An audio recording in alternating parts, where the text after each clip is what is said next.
Hello, my name is Marjorie the Love Doctor, and welcome to Wind Beneath His Wings School of Marriage. Today I want to speak to the singles and the engaged couples, because this is a subject that you both need to know. A lot of my singles have been writing in to me and asking me questions about submission, and it's the perfect time to talk to the engaged couples as well. So your homework will be very similar, and your assignment will be also. So listen together and learn as much as you can from the word submission, the word that makes women cringe and men have a big smile on their face. You know, it's so funny. There's a lot of men that don't know a lot of scriptures, but they know that one. They really know that one. I used to laugh at my friend. Her husband used to always get mad every time she read the Bible. And when she and I started hanging out, and you know, he would make comments and things like that, and I would try to enlighten him. And he said, but I know about that submission. She's not doing that submission thing. I just know it. And I said, how do you know? Do you read the Bible? Did you read it for yourself? But he would just crack up, and we would just think, yeah, right, okay. But I want to get started with this story because it's very important, this word submission. For you single people, now when I was about 24 years old, I wasn't quite saved. I kind of had one foot here and one foot there. I was kind of straddling the fence, if you know what I mean. And I remember reading the scripture about submission. And for some reason it made me mad. I think because I didn't really understand. You know, some things are just plain mysteries until you have that personal relationship with the Lord and He begins to explain things to you. So this particular day, I was reading the scripture and anger, rage just came up in me.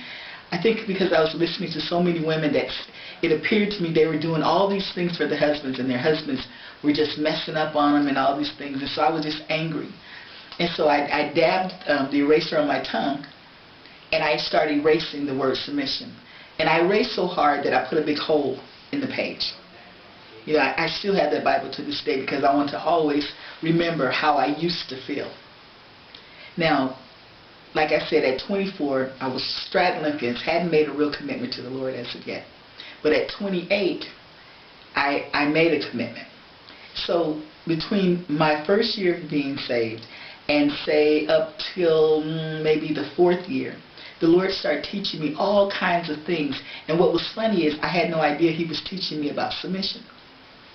So one day in particular, he gave me lots of different lessons, but this particular lesson was very important. And that's when he opened the door to what He had been doing all along, which was to teach me how to submit. So this one particular day, after my 5 o'clock prayer in the morning, he said to me, I want you to do something for me today. He said, choose something that you do a lot of, and every time you look at that thing, I want you to woo me. And so I'm thinking, woo me, okay, I'll woo you. I'm thinking I know what it means. And so I chose my watch, because I always looked at my watch, because I always was trying to get to a next appointment and things like that. So that morning I get up, I'm getting ready to go to the office, and I look at my watch. And so I start thanking the Lord. I thanked Him for, God only knows what I thanked Him for. It was so many years ago, but I remember just thanking Him. And so all through the day, every time I looked at my watch, I kept thanking Him. He said nothing, so I thought I was, on the right track. And all of a sudden, the end of the day it was at the end of the day, and I was leaving on my way home. And as I was driving, and I'm looking into the sunset, and then I look at my watch to make sure that I was going to be on time to my singles ministry that night. So as I looked at my watch this time, the Lord said, no, I didn't tell you to thank me. I said, woo me. And I said, the Lord, I thought woo me meant another fancier way to say thank you.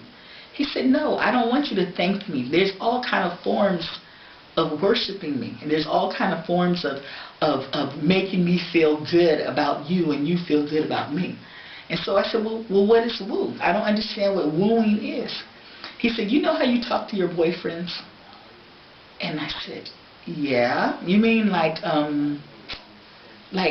saying good things about them, making them feel good inside, and telling them how sweet they are, or how good they smell, or just doing something nice for them? He said, exactly. And I said, oh, I know how to do that. And so as I'm looking at the sunset, I say to the Lord, oh, I just thank you for making that sunset so beautiful. Oh, the majestic colors of blue and red. I start going on because I know how to woo. I'm very good at wooing, ask my husband. So that day he taught me how to woo him. And so I thought, okay. And so then another time, maybe, I don't know, it could have been a year later, could have not been, but it was another time. I was feeling very lonely, and I was missing the company of a man.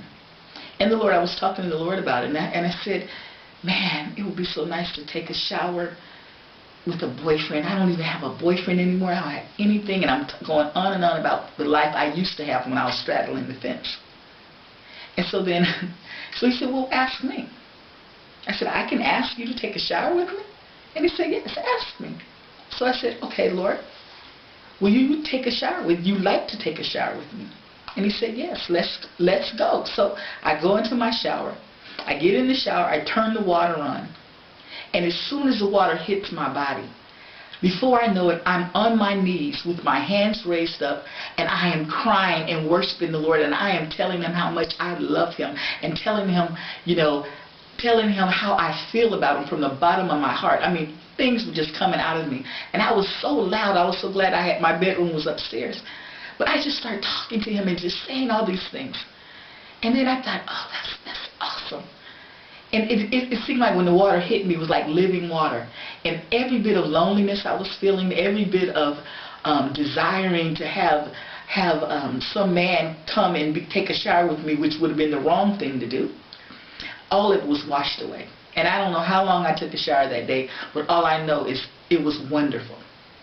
And then I began to understand that to have a relationship with the Lord is completely different from just, going to church on Sunday and saying, Lord, I love you. What do you do when you're not at church? What do you do with him when it's just you and him and nobody else is around? Another time when I was here in South Africa, now by this time I understand what he means by submission, and I'll get to that in a minute. But this one particular day he told me to wake up at night. I woke up and he said, come and dance for me. And so I'm thinking, well, okay, I don't do the spiritual dancing, but I can dance like I'm at a club. So I thought, okay, I'll dance for you. So I go in my husband's study, and then I'm dancing, and then he said, no, I want to dance with you. And so I'm thinking, okay, should I get my teddy bear and dance with it as if you? He said, no. He said, remember how you used to dance with your dad when you was a little girl? How you would stand on his feet? And I said, yeah. And he said, well, stand on my feet. And I said, okay. And I'm thinking, all right. And so he said, but remember, because your dad was so tall to you, then you had to reach up and grab his hands? So I reached up and grabbed the Lord's hands. And I'm telling you, when I reached up, he must have reached down, because I felt his hands. I felt his feet under my feet. And just like my father used to do, we were rocking side to side, and then he'd spin me around on his feet, just the way my father used to do it. And I cried because I was missing that from my father. My father had been long deceased. And that's when I realized, wow, the Lord, he wants me to do so many really personal things. And things that I've always enjoyed doing. I didn't know it was important to him. So now what happens is, after all these lessons, I had no idea he was teaching me about submission. He said to me one day, he said, have you noticed the change in you concerning submission? And I was like, no. I mean, now that I'm older and, and closer with you, I understand a little bit better about submission. And so he said to me, I want to tell you what submission means. When I say, wives, submit to your own husbands, he said, it doesn't mean being a doormat like you used to think it meant. It doesn't mean being obedient. It means doing something for your husband out of your own free will from a place of love. I said, wow. And he said, remember how you used to always wait for me to tell you to do everything? I said, yeah. He said, now have you noticed? Now you just do it because you know I will enjoy it. You know that it brings pleasure to me. He said, that's what I'm talking about when I say submit. He said, that's why I don't say women submit to men. I say, wives, submit to your own husbands. And so because most of the time, a lot of men have it completely different. They think submission means you better do what I say and you better do it now. And so that's why women, we've never liked that word because we didn't understand what it meant. So it doesn't mean be obedient. There's a part in there that talks about being obedient, but that's not the same as submission. So a lot of women, a lot of single women, a lot of engaged women, they come to me because they're nervous because their husband-to-be knows the scripture. And he's telling them, no, when we get married, you have to do what I say. And so when I enlighten them as to what the Lord gave me, then they're like, oh, okay, I can do that. Because it's something, you notice that Jesus is such a gentleman. He makes suggestions to us. He gives us free will to say yes or no. Of course, if we do it his way, it always works out for the best, even if we don't understand. But when we choose to say no, then we get a different result. So when you speak to your husband-to-be, when you speak singles, when you start thinking about the word submission, I want you to just put out of your mind this thing about being obedient to some man, because it's not to some man, it's to your own husband. Engaged couples, very important. You're going to do something for that spouse out of your own free will because you want to. Like, I know my husband loves certain things, like he loves chocolate. So every time I go to the shop, even if I go there just to pick up a cool drink, that's what we call a soda here in South Africa, excuse me, I'll see a chocolate and I have to buy it for him. I do it from a place of love. My husband always brings me something back, whether I say it or not. He knows I like his coffee that he makes. He makes a special coffee. So he makes it for me all the time. Whether I ask him or not, he will bring me a cup of coffee because he knows I enjoy it. These are the little things that we do that we have to learn what it is. We have to be comfortable with that. So now I want to give you an assignment. And now that I've told you what it means, I want you to tell me what you thought it meant. What you thought it meant. Excuse me. First question is, what do you think submission means? I want to know what you thought it meant before, not what I just told you. What type of feelings do you get when you hear that word submission? Does it make you angry? Does it make you feel, soft and warm fuzzies? What does it make you feel?